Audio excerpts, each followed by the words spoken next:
Assalamualaikum students, welcome back to my channel. Today we will start chapter number 6, chemical reactions.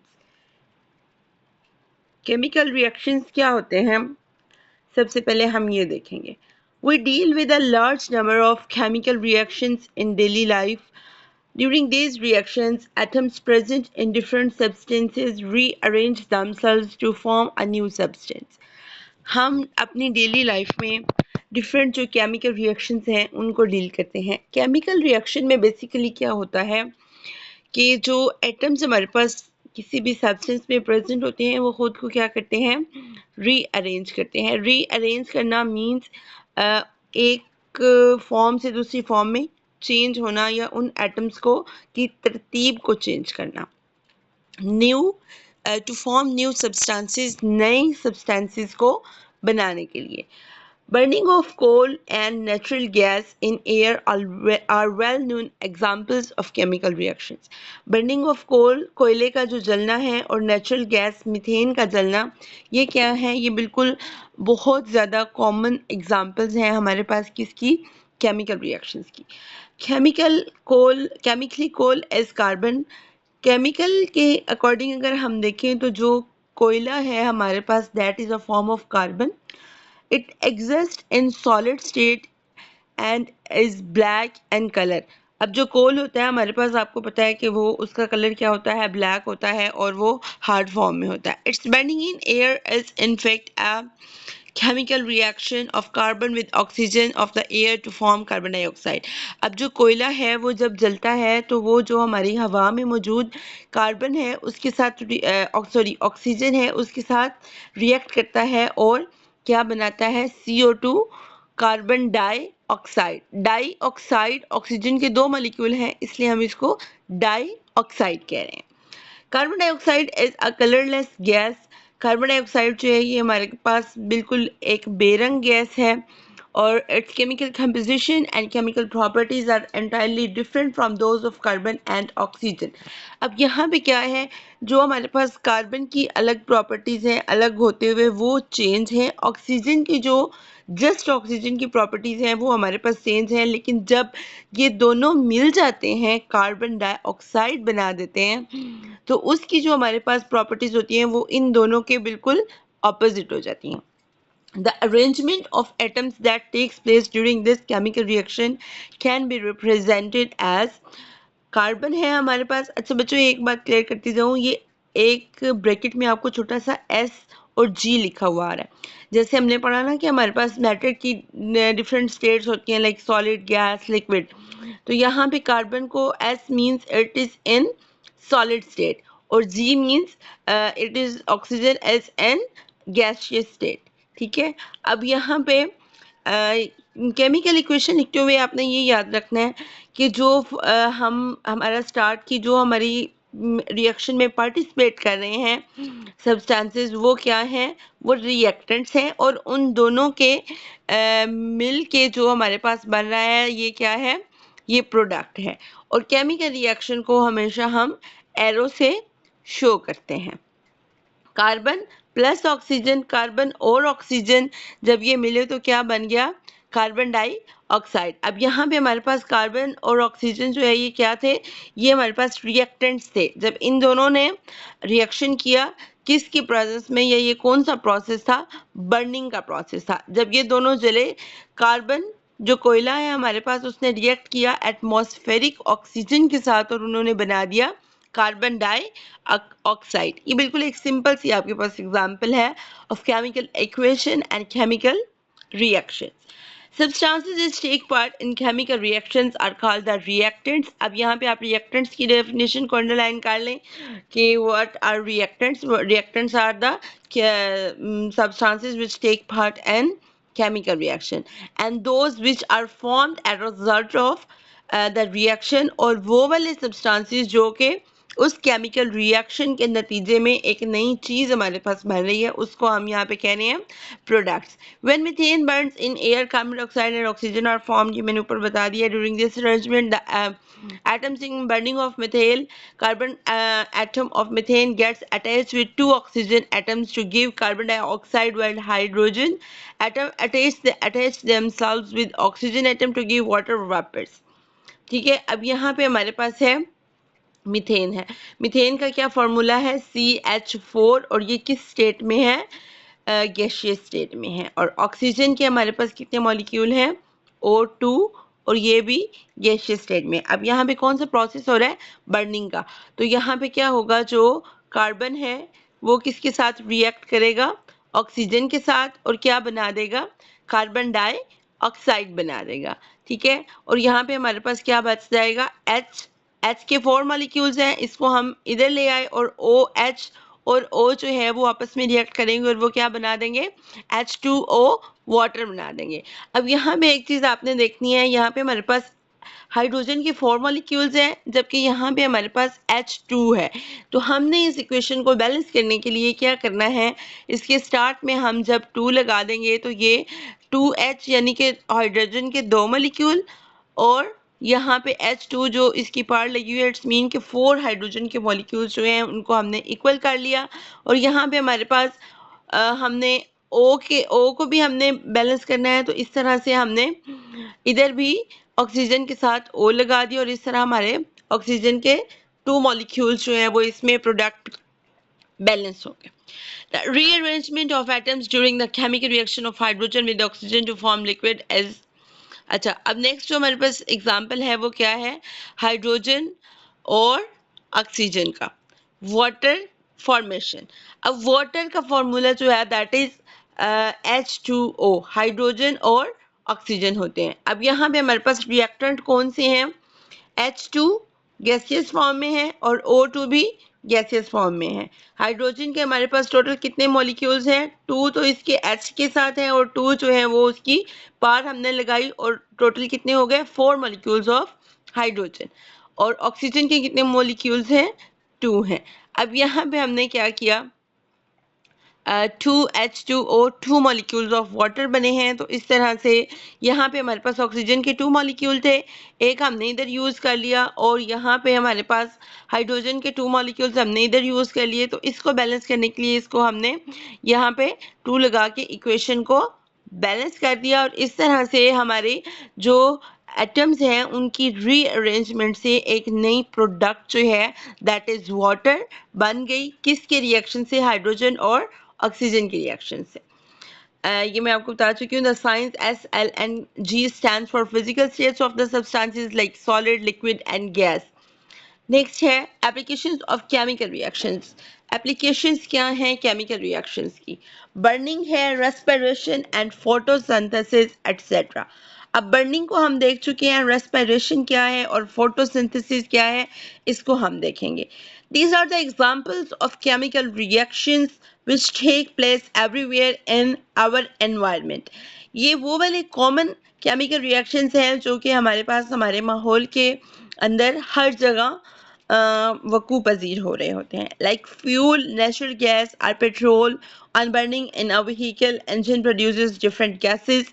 जैसे हमारे पास vehicles हैं, bikes हैं या गाड़ियां हैं या अदर हैवी व्हीकल्स जो हैं, उसमें हमारे पास क्या होता है? बर्निंग ऑफ फॉसिल फ्यूल्स जो है उससे क्या होता है? इंजन पे प्रेशर एक्सर्ट होता है, and that helps to move the vehicle, the motorbike और the car etcetera. The gases that produce develop the pressure to move the piston in the engine and to run the vehicle। और इस तरह से engine पे वो जो gases produce होती हैं बर्निंग ऑफ फॉसिल फ्यूल्स से, वो क्या करती हैं? वो प्रेशर एक्सर्ट करती हैं पिस्टन पे, इतना वो प्रेशर एक्सर्ट करती हैं कि that helps to run a vehicle. Heat produced during burning of fuel in our kitchens is used to cook food।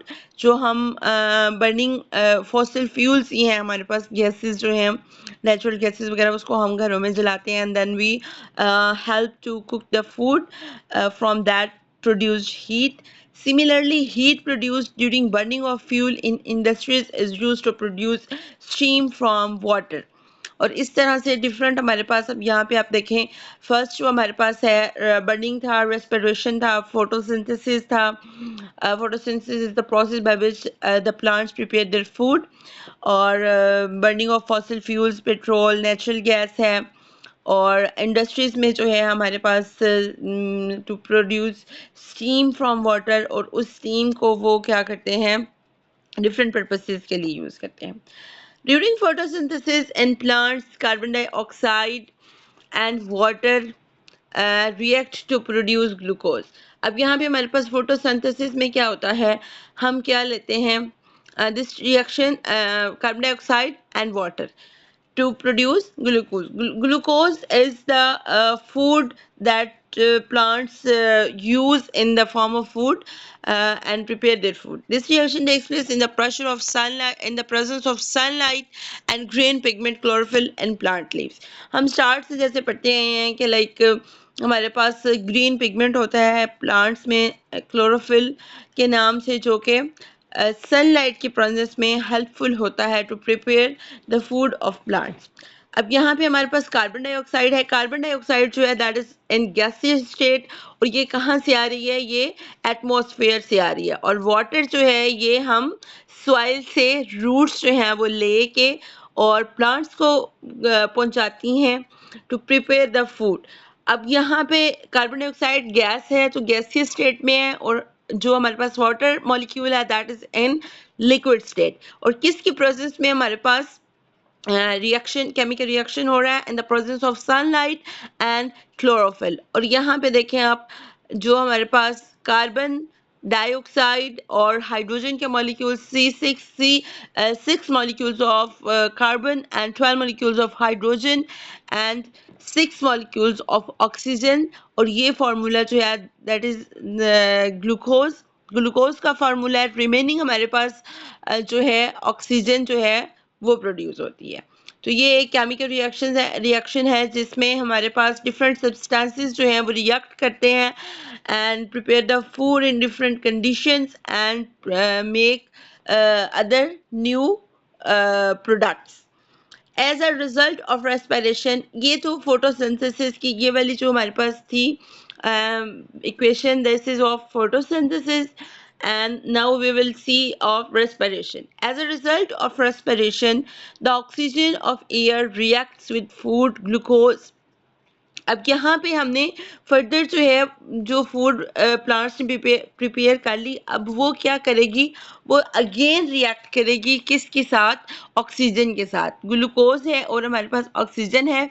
इसने जब रिएक्ट किया तो वो क्या करेगी, वो अगेन वो रिएक्शन हमारे पास ये वाली प्रोडक्ट, ये वाले रिएक्टेंट्स जो हैं वो एज अ प्रोडक्ट हमारे पास आ जाएंगे. कार्बन डाइऑक्साइड, ग्लूकोज रिएक्ट करेगी ऑक्सीजन के साथ and will form carbon dioxide and water plus energy. Conversion of milk into yogurt and formation of baking products. Conversion of milk, दही का बनना, and formation of baking products, bakery products जो हैं उसमें भी हमारे पास, जैसे हमने पिछले चैप्टर में genetic engineering वाले में पढ़ा था, involve the chemical changes which are brought about by microorganisms. Microorganisms से होती हैं, chemical changes हैं, और acid reactions जो हैं उनको हम क्या कहते हैं, fermentation reactions, making of bread, making of yogurt and different other dairy processes. अब यहाँ पे एक छोटा सा प्रोसीजर उन्होंने आपको बताया हुआ है. इसमें इसके लिए आपके पास एक्टिविटी है, दैट इज मटेरियल और apparatus में हमें चाइना डिश चाहिए, बर्नर चाहिए, ट्राइपॉड स्टैंड चाहिए, वायर गाज चाहिए, sulphur powder and iron turning. यहाँ पे आपने क्या करना है, take a few iron turnings and small amount of sulphur powder in china dish. Sulphur powder को हम क्या करेंगे, चाइना डिश के अंदर रखेंगे and we will heat the china dish for a few minutes and then we'll stop heating and observe the content in china dish and record your observation. अब ये यहाँ पे उन्होंने आपको क्यों बताया, एक सब्सटेंस से दूसरे सब्सटेंस और दूसरे एक प्रॉपर प्रोसीजर में जब चीज़ चेंज हो रही है उसमें केमिकल रिएक्शन को बताया गया है, और उसमें वो कहते हैं कि record your observation to observe and to learn how chemical reactions takes place. अब यहाँ पे यही रिएक्शन को हम देखेंगे, हमारे पास क्या था, आयरन के कुछ पीसेस थे और सल्फर था। जब आयरन और सल्फर ने आपस में रिएक्ट किया सॉलिड स्टेट में, तो ये हमारे पास क्या बन गया, आयरन सल्फाइड बन गया. We will learn from activity that iron reacts with sulfur on heating, and the result of this reaction is the formation of a black mass of iron sulfide. Iron sulphide का mess बनेगा. अब यहाँ पे देखें, यहाँ पे भी ये एक छोटी सी एक्टिविटी है. अप्रेटिस में हमारे पास टेस्ट ट्यूब है, आयरन नेल्स हैं एंड वाटर, जो हमारे पास लोहे की कील होते हैं, some water, and then the procedure as take some iron nails in the test tube, add a little water, उसमें हम थोड़ा सा वाटर ऐड करेंगे, and in the test tube such way that the iron nails are not fully dipped, वो fully dipped ना हो. Leave the nails in the test tube partially dipped and water, observe the nails after 2 days, record your observation. अब यहाँ पे हमारे पास क्या होता है, हमने ये नोटिस करना है कि पानी के अंदर आयरन नेल्स जो हैं, how they change and the what reaction, which reaction is taking place. We will learn from this activity that iron reacts with oxygen of the air to form iron oxide. Iron क्या करेगा, जो हमारे atmosphere की oxygen है उसके साथ react करेगा और क्या बनाएगा, iron oxide, and this reaction is called bursting of iron and it takes place in the presence of moisture, यानी कि पानी की मौजूदगी में, नमी की मौजूदगी में. अब यहाँ पे ये जो छोटी छोटी सी डेफिनेशंस हैं, जैसे पीछे फर्मेंटेशन की हमने पढ़ी, यहाँ पे रस्टिंग ऑफ आयरन की है, तो इसमें आप इस एक्टिविटी को भी कोट कर सकते हैं. आप इस ये जो हमारे पास इक्वेशन है, आप इसको भी कोट कर सकते हैं, और इसी तरह से आप ये एक शॉर्ट क्वेश्चन जो है उसको हम कंप्लीट करते हैं. Next topic is chemical equations. अब आ जाते हैं इक्वेशंस की तरफ. अब यहाँ पे आपके पास डेफिनेशन भी है, आपके पास अगर लॉन्ग में ये क्वेश्चन आता है तो आप इसको कंप्लीट लिखेंगे with some examples of equations. A chemical equation is the representation of a chemical reaction in terms of symbols, formulas and signs etc. एक केमिकल रिएक्शन जो इक्वेशन जो है वो क्या है, वो रिप्रेजेंटेशन है, उसके ज़रिए हम प्रेजेंट करते हैं how chemical reactions are taking place. And symbols हम कौन से यूज़ करते हैं, फार्मूला एंड साइंस, जो हमने पीरियोडिक टेबल में लास्ट चैप्टर में पढ़ा था कि जैसे हाइड्रोजन है तो उसको हम एच से डिनोट करते हैं, लाइक फर्स्ट अल्फ़ाबेटिक वर्ड से सिंबलाइज करते हैं. इन अ केमिकल इक्वेशन, एक किसी केमिकल इक्वेशन में क्या होता है, the reactants and the products are separated by an arrow.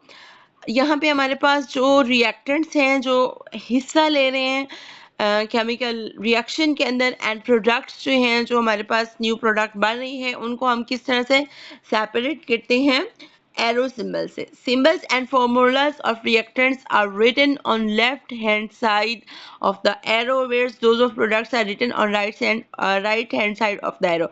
ये देखें, यहाँ पे हमने लेफ्ट साइड पे हमने क्या रखे हुए हैं, रिएक्टेंट्स, और राइट साइड पे हमारे क्या हैं, प्रोडक्ट्स हैं.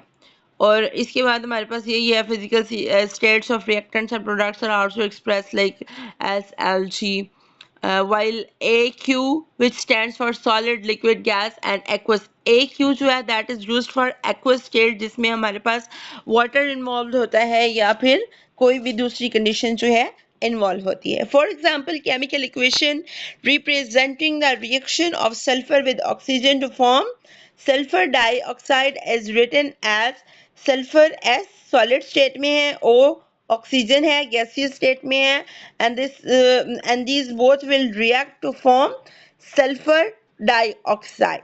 ठीक है, that is a gas. Chemical equation written above shows the sulfur is in solid state, reacts with oxygen gas, oxygen gas के साथ react कर रहा है. The product of the reaction is sulfur dioxide, that is also a gas. Similarly, the chemical equation given as follows indicates the zinc is at solid state, reacts with aqueous solution of sulfuric acid and produces aqueous solution of zinc sulfide and hydrogen oxide. Zinc है, इसने react किया किसके साथ, sulphuric acid के साथ. Zinc will react with sulphuric acid and form zinc sulphide. अब यहाँ पे जिंक जो है वो हमारे पास सॉलिड स्टेट में था, जबकि सल्फ्यूरिक एसिड जो है H2SO4 वो क्या था, एक्वस स्टेट में था।